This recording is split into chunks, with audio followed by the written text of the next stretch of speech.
Definition of computer. கம்ப்யூட்டர்னா என்ன? Computer எப்படி work ஆகுது? அப்படின்றத தான் நம்ம இப்போ பார்க்க போகிறோம். கம்ப்யூட்டர் வந்து ஒரு மெஷினு. நம்ம கொடுக்குற இன்புட் வந்து வாங்கிக்கிட்டு ப்ராசஸ் பண்ணி அதுக்கு ரெலவெண்ட்டான அவுட்புட்டை தர ஒரு மெஷின். கம்ப்யூட்டரில் முக்கியமான பகுதி CPU, அதாவது சென்ட்ரல் ப்ராசஸிங் யூனிட். இதனோட ஷார்ட் ஃபார்ம் தான் CPUன்னு சொல்கிறோம். இது முக்கியமான பகுதின்றதால பிரெயின் ஆஃப் கம்ப்யூட்டர்னு சொல்லுவாங்க. நீங்கள் இப்போ பிக்சரில் பார்க்குறது CPU கிடையாது.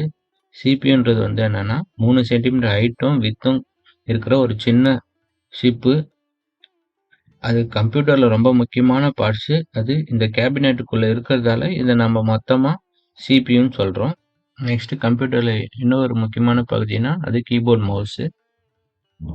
இந்த கீபோர்ட் மவுஸ் மூலிமா தான் நம்ம கம்ப்யூட்டருக்கு வந்து ஏதாவது தேவையான இன்ஸ்ட்ரக்ஷன் வந்து நம்ம கீபோர்ட் மவுஸ் மூலிமா தான் கம்ப்யூட்டருக்கு கொடுப்போம்.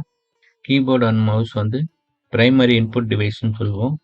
அடுத்து கம்ப்யூட்டரில் நம்ம பார்க்க போகிற முக்கியமான பகுதி வந்து மானிட்டர். மானிட்டர் வந்து நம்ம அவுட்புட் டிவைஸ்ன்னு சொல்லுவோம். என்னென்னா சிபியூவில் நடக்கிற ப்ராசஸை நம்ம மானிட்டர் மூலியமாக தான் நம்ம பார்க்க முடியும். மானிட்டர் போலவே பிரிண்டரும் ஸ்பீக்கரும் ஒரு output device. CPU internal parts. இந்த டாப்பிக்கில் என்னென்னா சிபியூக்குள்ளே இருக்கிற ஹார்ட்வேர் காம்பனண்ட்டை பற்றி பார்க்க போகிறோம். அதில் முக்கியமானது வந்து mother board, second CPU, RAM, disc, SMBS. இந்த ஹார்ட்வேர் காம்பனண்ட்டோட யூசேஜை நம்ம ஒன் பை ஒன்னாக பார்க்க போகிறோம். அதில் ஃபஸ்ட்டு பார்க்க போகிறது வந்து மதர் போர்டு.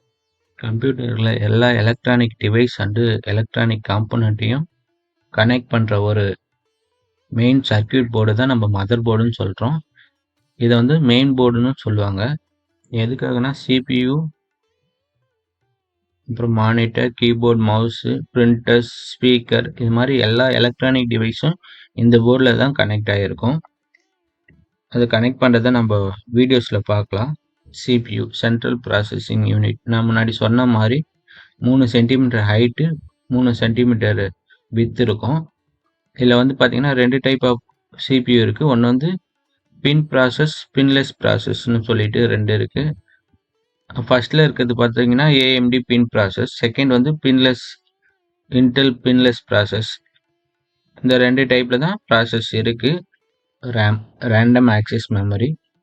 நம்ம கொடுக்குற எந்த இன்ஸ்ட்ரக்ஷன் ஆனாலும் ஃபஸ்ட்டு வந்து ரேமில் தான் ரன் ஆகும். ரேம் வந்து அந்த இன்ஸ்ட்ரக்ஷனை ஃபஸ்ட்டு ரன் பண்ணி ரேமில் இருந்து தான் நம்ம சிபியூக்கு வந்து அந்த டேட்டா ட்ரான்ஸ்ஃபர் ஆகும். திரும்பவும் அது ப்ராசஸ் பண்ணி முடித்த உடனே ரேமுக்கு தான் அந்த அவுட்புட் வந்து சிபியூ வந்து சென்ட் பண்ணும். நம்ம ரேமில் இருந்து தான் டேட்டாஸை வந்து அவுட்புட்டாக டிஸ்பிளேக்கு வந்து எடுக்க முடியும். ரேமோட டைப் வந்து நம்ம ஸ்க்ரீனில் டிஸ்பிளே பண்ணியிருக்கோம். DDR1, DDR2, DDR3, DDR4. Memory கெப்பாசிட்டியை பொறுத்து ரேமோட டைப் வந்து இன்க்ரீஸ் ஆகிட்டே போயிட்டு இருக்கு. ஸ்டோரேஜ் டிவைஸ், இது ஒரு மெமரி தான். இது செகண்டரி மெமரின்னு சொல்லுவோம். என்னென்னா ரேம் வந்து பிரைமரி மெமரி. எல்லா டேட்டாஸும் அதில் டெம்பரவரியாக சேவ் ஆகும். ஆனால் இந்த ஸ்டோரேஜ் டிவைஸுன்றதில் வந்து என்னென்னா டேட்டாஸ் வந்து பர்மனெண்ட்டாக சேவ் ஆகும். இப்போ நம்ம ஸ்க்ரீனில் பார்க்குறது வந்து மேக்னெட்டிக் பிளேட் டைப்பில் இருக்கிற ஸ்டோரேஜ் டிவைஸு. இது இல்லாமல் SSDன்னு இப்போது லேட்டஸ்ட்டாக ஸ்டோரேஜ் டிவைஸ் வந்து இருக்குது. இது எதுக்காகனா இதில் இருக்கிற டேட்டாஸ் வந்து ரொம்ப ஸ்பீடாக நம்ம ஆக்சஸ் பண்ண முடியும். அதனால இப்போ அட்வான்ஸாக நம்ம யூஸ் பண்ணுறது எல்லாமே SSD தான் யூஸ் பண்ணுறாங்க. USB டிவைஸ், இதுவும் ஒரு ஸ்டோரேஜ் டிவைஸ் தான். இது எதுக்காகனா நம்ம ஒரு டேட்டாஸை வந்து ஒரு சிஸ்டத்துலேருந்து இன்னொரு சிஸ்டத்துக்கு காப்பி பண்ணுறதுக்காக மோஸ்ட்லி யூஸ் பண்ணுறோம். இதனோட சைஸ் வந்து இப்போது 2 GBயிலிருந்து 512 GB வரைக்கும் இப்போது USB ட்ரைவ்ஸ், அதாவது பென் ட்ரைவ் வந்து நமக்கு மார்க்கெட்டில் கிடைக்குது. SMPS, சுவிட்ச் மோட் பவர் சப்ளை. இது எதுக்காக நம்ம சிபியூவில் யூஸ் பண்ணுறோம்னா நம்ம வீட்டுக்கு வர ஏசி கரண்ட்டை, அதாவது ஆல்டர்னேட்டிவ் கரண்ட்டை வந்து டைரக்ட் கரண்ட்டாக, டிசி கரண்ட்டாக மாற்றுறதுக்காக யூஸ் பண்ணுறோம். நம்ம எலக்ட்ரானிக் காம்பனண்ட் எல்லாமே டிசி கரண்ட்டில் தான் ஒர்க் ஆகும். நம்ம சிபியூவில் வந்து எவ்வளோ கரண்ட் உங்களுக்கு தேவைப்படும்னா அதிகபட்சமாக +or -12, குறைஞ்சபட்சமாக plus or minus 3.5 volt. Plus or minus என்ன ஏன்னா நெகட்டிவ் பாசிட்டிவ்னு சொல்லிட்டு கரண்ட் வந்து தனித்தனியாக நம்ம மதர் போர்டில் இருக்கிற எலக்ட்ரானிக் காம்பனண்ட்டுக்கு கொடுப்போம். அதுக்காக தான் இந்த எஸ்எம்பிஎஸ் யூஸ் பண்ணுறோம். இவ்வளோ நேரமாக நம்ம சிபியூக்குள்ளே இருக்கிற எலக்ட்ரானிக் காம்பனண்ட்டை பற்றி பார்த்தோம். அது எதுக்காக யூஸ் பண்ணுறோம் அப்படின்றதையும் ஒன்று ஒன்றா கொஞ்சம் சிம்பிளாக பார்த்து தெரிஞ்சுக்கிட்டோம். இப்போ அந்த காம்பனண்ட்டை எப்படி சிபியூவில் எப்படி அசெம்பிள் பண்ணுறதுன்றத ஒரு வீடியோ மூலயமா பார்ப்போம். டிஸ்பிளேல தெரிகிற எல்லா எலக்ட்ரானிக் காம்பனண்ட்டையும் எப்படி கனெக்ட் பண்ணுறது அப்படின்றத நம்ம இந்த வீடியோவில் பார்ப்போம். இப்போ உங்களுக்கு வந்து இதில் இருக்கிற எல்லா எலக்ட்ரானிக் காம்பனண்ட்டும் தெரியும்னு நினைக்கிறேன். ஒரு சிலது தெரியாதது வந்து என்னென்னா நான் கனெக்ட் பண்ணும்போது ஒன் பை ஒன்னாக சொல்கிறேன். அது எதுக்காக யூஸ் பண்ணுறோன்னு சொல்லிட்டு. நம்ம ஃபஸ்ட்டு வந்து முக்கியமான காம்பனண்ட் மட்டும்தான் உங்களுக்கு எக்ஸ்பிளைன் பண்ணியிருப்போம். ஒரு சில காம்பனண்ட் வந்து நான் இது எதுக்கு யூஸ் ஆகுதுன்றதை இந்த வீடியோவில் ரன் ஆகும்போது சொல்கிறேன். சில்வர் கலர் பிளேட் வந்து ஐஓ பேனல், அதாவது இன்புட் அவுட்புட் பேனல் சொல்லுவோம்.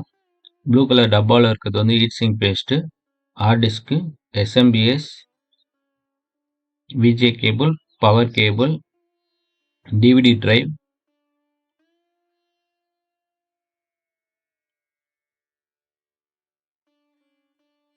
கேபினெட், சிபியூன்னு சொல்ல மாட்டோம். எல்லாத்தையும் ஃபிட் பண்ணால் இதை சிபியூன்னு சொல்லுவோம். ஆனால் இது வந்து கேபினெட்டு சிபியூ. இப்போ சிபியூ வந்து எப்படி நம்ம மதர் போர்டில் அசெம்பிள் பண்ணுறதுன்றதை பார்க்க போகிறோம். லாக்கை ஓப்பன் பண்ணிட்டு சிபியூ நீங்கள் ஃபிட் பண்ணி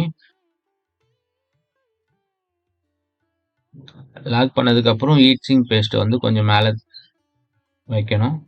இது எதுக்காகனா கூலருக்கும் ஹீட் சிங்க் பேஸ்ட்டுக்கும் ஒரு மைன்யூட்டான கேப் இருக்கும். அதை ஃபில் பண்ணுறதுக்காக இந்த ஹீட் சிங்க் பேஸ்ட் வந்து வைக்கிறோம். ரேம் வந்து ரேம் ஸ்லாட்டில் வந்து ஃபிட் பண்ணுறது இப்போ பாருங்கள். ரேமை ஸ்லாட்டுக்கு நேராக வச்சு நீங்கள் லாங் ப்ரெஸ் பண்ணால் உங்களுக்கு வந்து ஃபிட் ஆகிடும். ரேம் ஸ்லாட்டுக்கு வைக்கிறதுக்கு முன்னாடி இந்த யூ ஷேப்பும் ரேமில் இருக்கிற அந்த பின்னு மாதிரி இருக்கிறதும் ஈக்குவலாக இருக்கிற மாதிரி பார்த்துக்கணும். மாற்றி போட்டிங்கன்னா உடஞ்சிரும். மதர் போர்டோட ஃபுல் பவர் சப்ளை, எஸ்எம்பிஎஸ்லேருந்து வர பவர் சப்ளை கேபிள் இது. சிபியூக்குன்னு தனியாக பவர் சப்ளை கொடுப்போம். 5 வோல்ட் வந்து சிபியூக்கான பவர் சப்ளை. அந்த கேபிளை தனியாக கொடுத்துருப்பாங்க. எல்லோ பிளாக்ல இருக்கும். இப்போ சிபியூ கரெக்டாக ஃபிட் பண்ணியிருக்குமான்ட்டு செக் பண்ணுறதுக்காக விஜே கேபிள் போட்டு நம்ம ஷார்ட் பண்ணி டிஸ்பிளே வருதான்னு பார்க்க போகிறோம். ஃப்ரண்ட் பேனலோட ஆன் ஆஃப் சுவிட்ச் அதுதான். ஷார்ட் பண்ணியாச்சு. இப்போ மானிட்டரில் வந்து டிஸ்பிளே வந்திருக்கு. ஹார்ட் டிஸ்க் கனெக்ட் பண்ணதால நோ போர்ட்டபிள் டிவைஸ்ன்னு சொல்லிட்டு வந்திருக்கு. அதுக்கப்புறம் இப்போ வந்து என்னென்னா சிபியூ ஃபேனை வந்து ஃபிட் பண்ண போகிறோம். சிபியூ ரொம்ப ஹீட் ஆகுன்றதால அதுக்கு கூலர் கொடுத்துருக்காங்க. அந்த கூலருக்கு நம்ம அட்டாச் பண்ணுறதுக்காக கீழே கூலர் பிளேட்டை வச்சுட்டு சிபியோட ஸ்க்ரூவை வந்து 4 ஈவனாக டைட் பண்ணணும். அப்போ தான் உங்களுக்கு ஹீட் சிங்க் பேஸ்ட்டு கனெக்டிவிட்டி ஆகும். சிபியூ ஃபேனுக்கு வந்து பவர் சப்ளை அந்த ஒயிட் கலர் கேபிளில் கொடுத்துருக்கோம். எஸ்எம்பிஎஸை ஃபிட் பண்ணுறோம். மதர் போர்டில் இருக்கிற எலக்ட்ரானிக் காம்பனண்ட் வந்து கேபினெட்டில் பட்டு ஷார்ட் ஆகாமல் இருக்கிறதுக்காக மதர் போர்டை கொஞ்சம் ஹைட்டாக இது பண்ணுறதுக்காக அந்த ஸ்க்ரூவை போட்டு டைட் பண்ணுறோம். இந்த ஸ்க்ரூக்கு மேலே தான் நம்ம மதர் போர்டை இது பண்ணுவோம். மதர் போர்டு கீழே வந்து நீங்கள் எலக்ட்ரானிக் காம்பனண்ட் வந்து கீழே இருக்கிறத நீங்கள் பார்த்துருப்பீங்க. அதில் வந்து நெகட்டிவ் பாசிட்டிவ் இருக்கும், தனித்தனியாக இருக்கும். அது போர்டில் வந்து கேபினெட்டோட போர்டில் வந்து பட்டு ஷார்ட் ஆச்சுன்னா ப்ராப்ளம் ஆகுன்றதுக்காக தான் அந்த ஸ்க்ரூவை நம்ம டைட் பண்ணுறோம். இப்போ நீங்கள் பார்க்குறது வந்து கேபினெட்டோட ஃப்ரண்ட் பேனல் கேபிள். இதுதான் அந்த பவர் ஆன் ஆஃப் சுவிட்ச், ரீஸ்டார்ட் பட்டன்லாம் இருக்கும்ல, அந்த கேபிளை தான் நம்ம இங்கே இப்போ ஃபிட் பண்ணுறோம். அந்த ஃப்ரண்ட் பேனல் கேபிள் வந்து பவர் சுவிட்ச், ரீஸ்டார்ட் பட்டனு, பவர் எல்இடி, அப்புறம் ஹெச்டி எல்இடின்னு சொல்லிட்டு 4 கேபிள்ஸ் இருக்கும். அந்த 4 கேபிளை தான் கனெக்ட் பண்ணுறோம். மதர் போர்டு கனெக்ஷன் அவ்வளோதான். இப்போ மதர் போர்டை வந்து நம்ம சிபியூவில் வந்து கனெக்ட் பண்ண போகிறோம். அந்த ஐஓ பேனலில் கரெக்டாக ஃபிட்டாக வர மாதிரி நீங்கள் மதர் போர்டை வச்சுட்டு ஸ்க்ரூவை லாக் பண்ணிவிடுங்க. ஐஓ பேனல் வந்து என்னென்னா ஏதாவது பூச்சிங்க உள்ளே போகாமல் இருக்கிறதுக்காக நம்ம பேக் சைடில் பார்த்துருப்பீங்க சிபியூ பின்னாடி அந்த ஐஓ பிளேட் வந்து உங்களுக்கு கனெக்ட் பண்ணிவிட்டு அதில் தான் மதர் போர்டு வந்து ஃபிட் பண்ணியிருப்பாங்க. ஹார்ட் டிஸ்க்கை வந்து நம்ம கேபினெட்டில் வந்து ஃபிட் பண்ணுறோம். ஃபிட் பண்ணதுக்கப்புறம் அந்த ரெட் கலர் கேபிள் வந்து டேட்டா ட்ரான்ஸ்ஃபர் கேபிள். இதுக்கு முன்னாடி வந்து நீங்கள் பஸ் கேபிள்னு சொல்லி படிச்சிருப்பீங்க, பஸ்ன்னு சொல்லிட்டு. அந்த பஸ் கேபிளோட அட்வான்ஸ் வெர்ஷன் தான் இந்த சாட்டா கேபிள். இது வந்து சாட்டா கேபிள்னு சொல்லுவோம். அதுக்கப்புறமா எஸ்எம்பிஎஸ்லேருந்து ஒரு பவர் கேபிள் பவர் கனெக்ஷன் அதுவும் ஷார்ட்டாக தான் சொல்லுவாங்க. அந்த ஷார்ட்டா கனெக்ஷன் இப்போ டிவிடி டிரைவ் வந்து கனெக்ட் பண்ணுறோம். டிரைவ் கனெக்ட் பண்ணதுக்கப்புறம் கேபிள்ஸ்லாம் சிபியூ ஃபேனில் படாமல் இருக்கிறதுக்காக ஒன்றா சேர்த்து டேக் பண்ணுறோம்.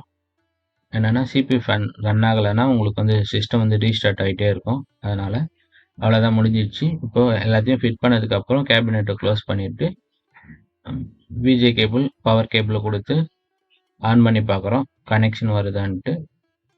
ஓகே, இப்போ வந்து மானிட்டர் டிஸ்பிளே ஆகுது. முன்னாடி ஹார்ட் டிஸ்க் இல்லாததால் பூட் டிவைஸ் எரர் வந்தது. இப்போ ஹார்ட் டிஸ்க் கனெக்ட் பண்ணதால் விண்டோஸ்குள்ளே ரன் ஆயிடுச்சு. இவ்வளோ நேரம் நம்ம சிபியூ அசம்பிள் பண்ணி ரன் பண்ணி பார்த்தோம். இப்போ ஓவரால் மானிட்டர், கீபோர்ட், சிபியூ எல்லாம் எப்படி கனெக்ஷன் பண்ணுறதுன்றத ஒரு அனிமேட்டட் வீடியோஸில் பார்க்கலாம்.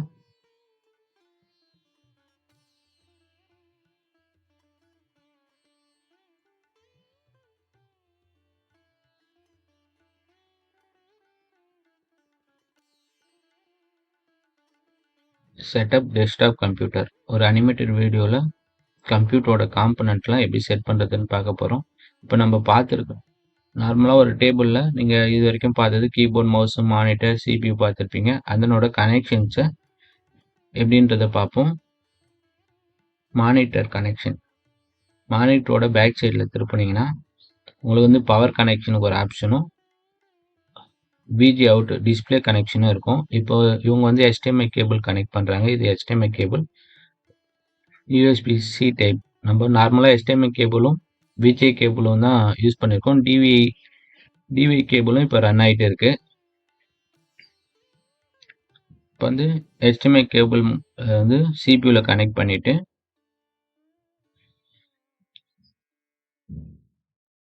அதனோட இன்னொரு எண்டை வந்து நம்ம மானிட்டரில் கனெக்ட் பண்ணணும். சேம் கான்செப்ட் தான் விஜே கேபிள் கனெக்ட் பண்ணுறதும். கீபோர்டு அண்ட் மவுஸ் மோஸ்ட்லி பார்த்தீங்கன்னா இப்போ USB டைப் தான் இருக்குது. இதுக்கு முன்னாடி வந்து PS2ன்னு சொல்லிட்டு ரவுண்ட் டைப்பில் இருந்தது, இப்போ வரதில்லை. USB டைப் வந்து நம்ம கனெக்ட் பண்ணுறோம். ஒயர்லெஸ்ஸாக இருந்தால் அதனோட ஒரு டிவைஸை வந்து கனெக்ட் பண்ணுற மாதிரி இருக்கும். சிபியூவில் ஒயர்லெஸ் ரிசீவர் வந்து கனெக்ட் பண்ணுற மாதிரி இருக்கும். ரிசீவர் மூலிமா ஒர்க் ஆகும்.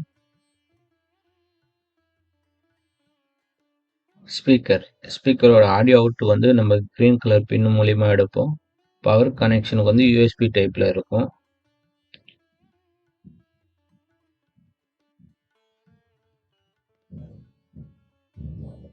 பவர் கனெக்ஷன் இப்போ கொடுக்க போகிறோம். 2 பவர் கேபிள் இருக்கும். ஒன்று வந்து மானிட்டருக்கும், இன்னொன்று சிபியூக்கும் கனெக்ட் பண்ணுவோம். கனெக்ட் பண்ணி ப்ளக் பாயிண்டில் வந்து கனெக்ட் பண்ணணும்.